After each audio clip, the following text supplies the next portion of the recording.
Bonjour à tous. Je suis une femme d'une trentaine d'années et j'ai récemment pris la décision de mettre fin à mes fiançailles.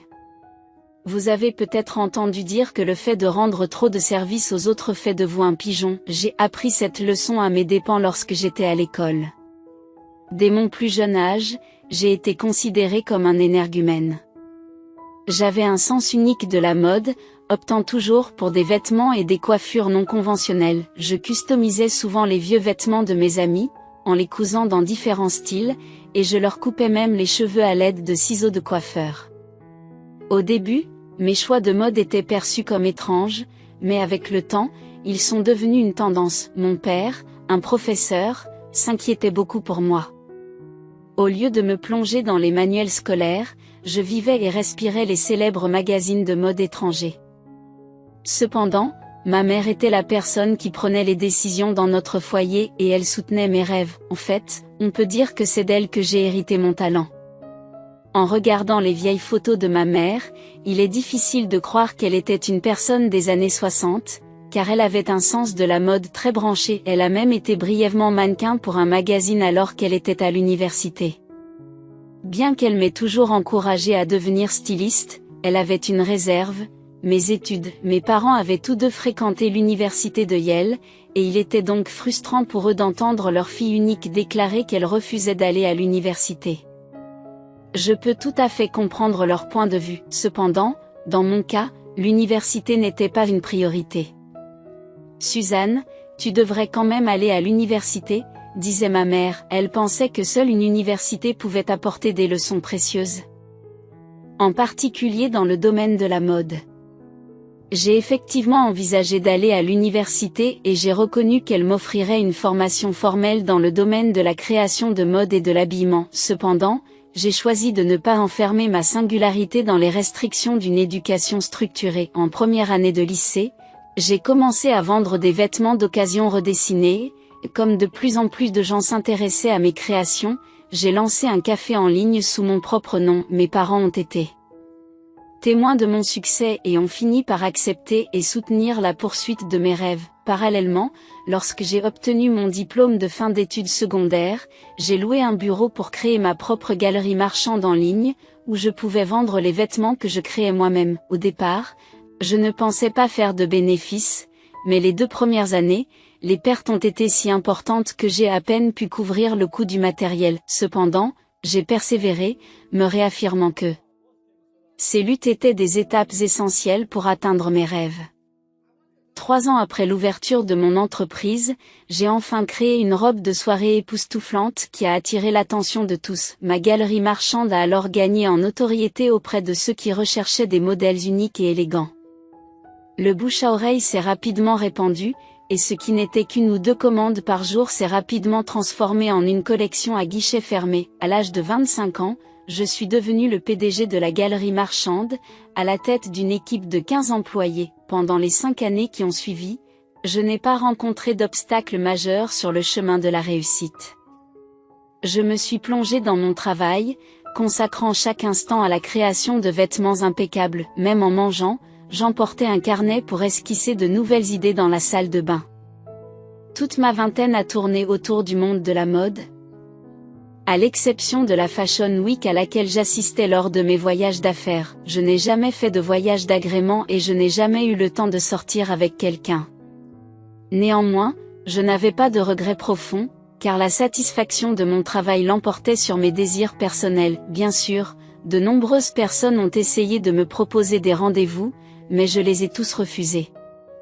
Je trouvais un immense bonheur dans mon travail et l'idée de sortir avec un homme ne m'a jamais traversé l'esprit. Cependant, à l'approche de la trentaine, j'ai commencé à remarquer un changement autour de moi.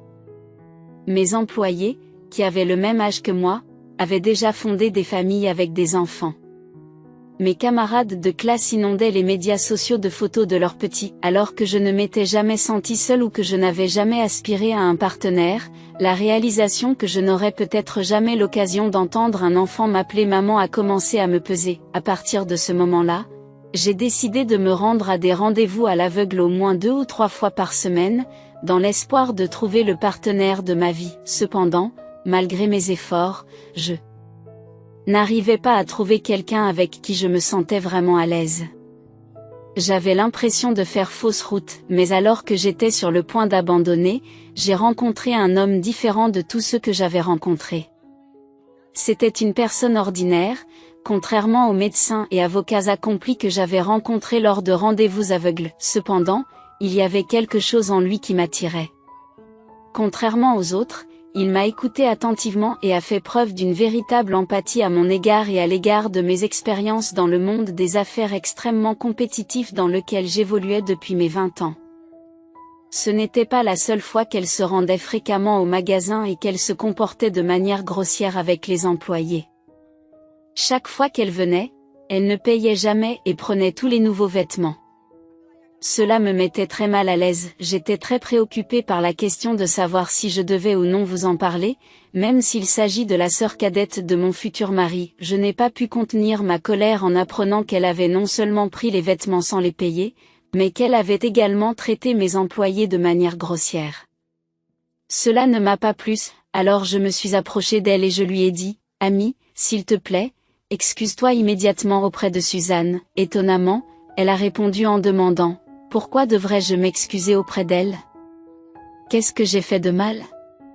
Elle ne semblait pas avoir de remords pour ses actes, au contraire, elle s'est mise en colère contre moi, se demandant pourquoi elle devait s'excuser, même en tant que PDG de cette entreprise. Je ne traite pas mes employés de manière grossière et je n'ai pas le droit de le faire. Je ne pouvais pas laisser passer cet incident sans l'aborder avec sévérité. À contre-séure, ma future belle-sœur a présenté ses excuses à l'employé du magasin et est partie brusquement.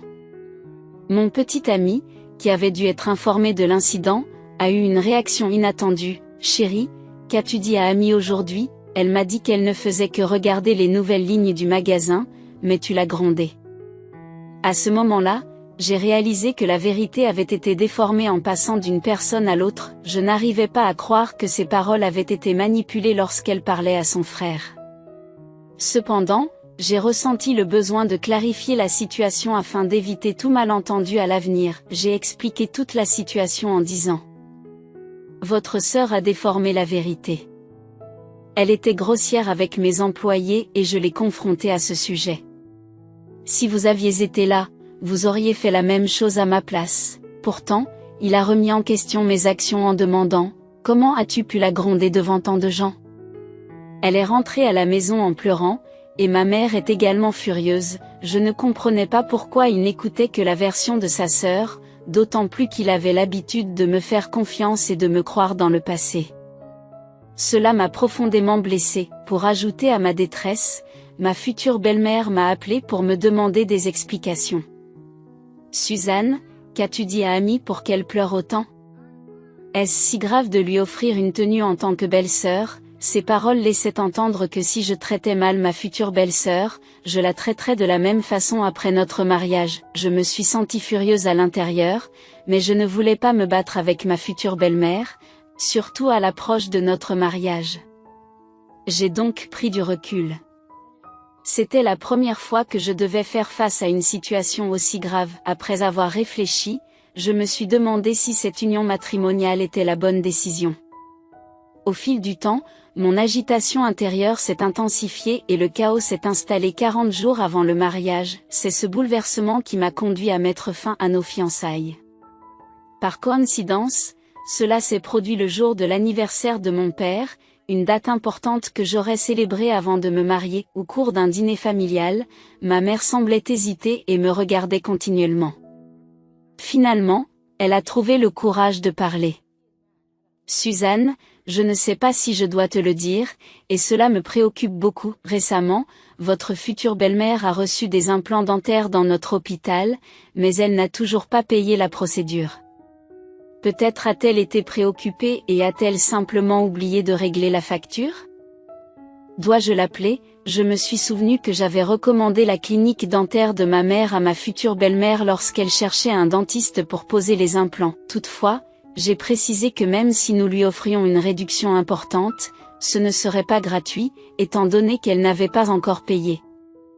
Étant donné le malaise que j'avais ressenti à la suite d'un incident antérieur impliquant sa fille, je me suis sentie obligée d'aborder la question avec elle. Avec un sentiment d'urgence, je me suis approchée de ma future belle-mère et lui ai demandé directement, « Est-ce que tu te fais poser des implants à la clinique de ma mère ?» J'ai entendu dire que le paiement n'avait pas encore été effectué. Peut-être l'avez-vous oublié, à ma grande surprise, sa réponse a été absurde. Pourquoi penserais-je que je dois payer? Puisque vous m'avez envoyé à la clinique de votre mère, j'ai supposé que c'était gratuit. Vous attendez un paiement maintenant?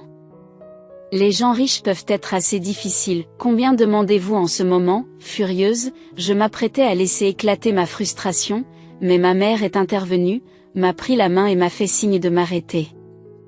Ne t'en fais pas, ma chérie. Ta belle-mère a du mal comprendre. Considérons que c'est un cadeau de notre part. Ma mère a essayé de me consoler, m'assurant que tout allait bien. Pourtant, au fond de moi, je n'arrivais pas à me débarrasser du sentiment que quelque chose n'allait pas. J'avais l'impression que c'était injuste. Ils allaient trop loin. S'il est vrai que nous pouvions procéder à la pose de l'implant, je suis fermement convaincue que ma future belle-mère aurait dû communiquer avec moi au sujet du paiement à l'avance. Après tout, sa fille fréquente mon magasin et profite de moi, et voilà que ma future belle-mère vient à la clinique dentaire de ma mère en s'attendant à recevoir des implants gratuits. J'avais l'impression que les autres pouvaient penser que je manquais de quelque chose si je devais payer juste pour me marier. Je ne pouvais pas laisser passer cette situation et j'ai donc décidé d'affronter mes futurs beaux-parents de front. Lorsque je suis arrivée à la résidence de mes futurs beaux-parents, ma future belle-mère m'a accueilli jovialement, comme si rien ne s'était passé entre nous. « Oh, vous arrivez à point nommé. J'allais t'appeler pour le cadeau de mariage. Ta mère doit être débordée par les préparatifs du mariage et n'a peut-être pas eu le temps de parler. Je t'ai préparé une petite liste. » Avec un sourire, ma future belle-mère m'a tendu une feuille de papier contenant une longue liste d'articles à acheter. Lorsque j'y ai jeté un coup d'œil, j'ai été étonnée de voir que ma future belle-mère avait listé des marques de luxe comme Hermès et Chanel au lieu des cadeaux de mariage habituels. Elle a parlé d'une liste courte, ce qui m'a fait rire. Elle a poursuivi en suggérant que je change le titre de l'appartement dans lequel je vis actuellement pour y inclure le nom de mon fiancé, puisqu'il serait le chef de famille. Au fur et à mesure qu'elle formulait cette demande, j'ai senti mon esprit rationnel s'évanouir. J'avais l'impression de devoir mendier et offrir une grosse somme d'argent juste pour me marier. Je ne pouvais plus supporter de l'écouter et ses paroles me rendaient malade. Pensait-elle vraiment que j'étais assez stupide pour accepter cela juste pour me marier? Quel genre d'attitude affichait-elle? Voulait-elle dire qu'elle voulait annuler les fiançailles?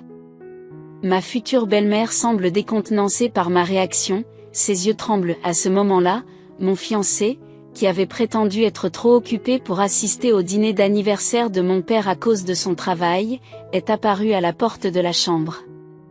Il m'a demandé, incrédule, pourquoi je parlais de rompre nos fiançailles pour des choses aussi insignifiantes. N'étais-je pas à la maison lorsque je lui ai dit que je travaillerais tard ce soir? Pensait-il vraiment que ma réaction était uniquement liée au cadeau de mariage?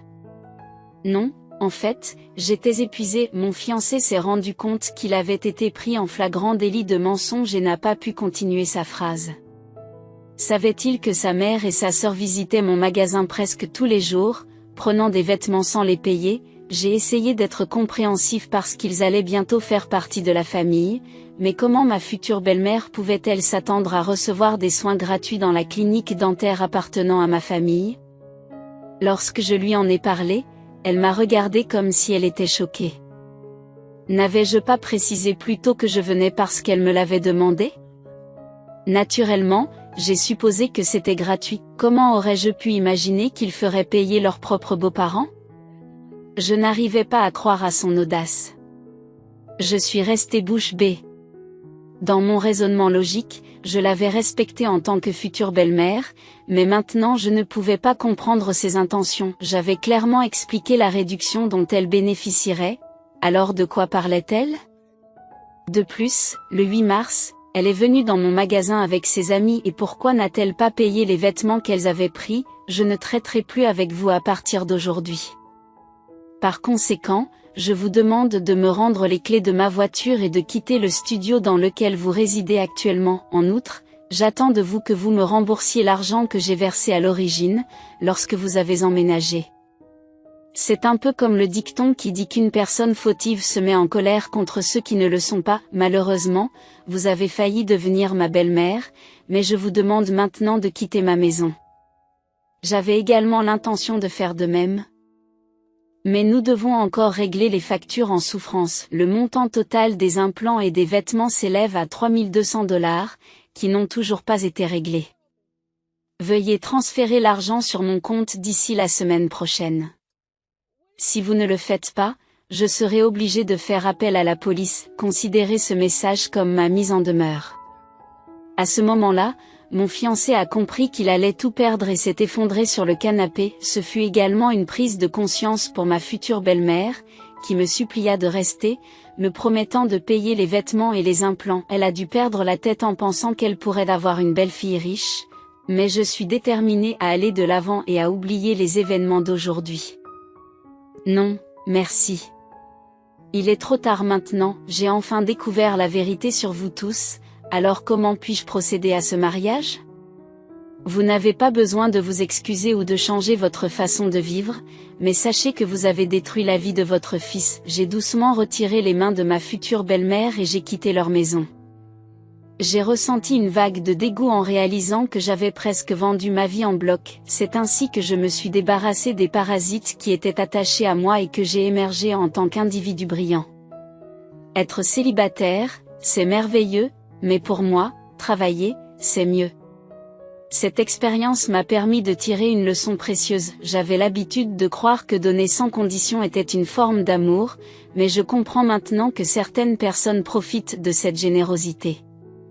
Désormais, je ne me donnerai plus bêtement. Après avoir rompu mes fiançailles, mon père a été soulagé que je ne fasse pas partie d'une famille comme la leur et m'a réconforté. Ma mère m'a dit que la mère de Franck avait même eu l'audace de se rendre à notre clinique pour régler le solde de son traitement.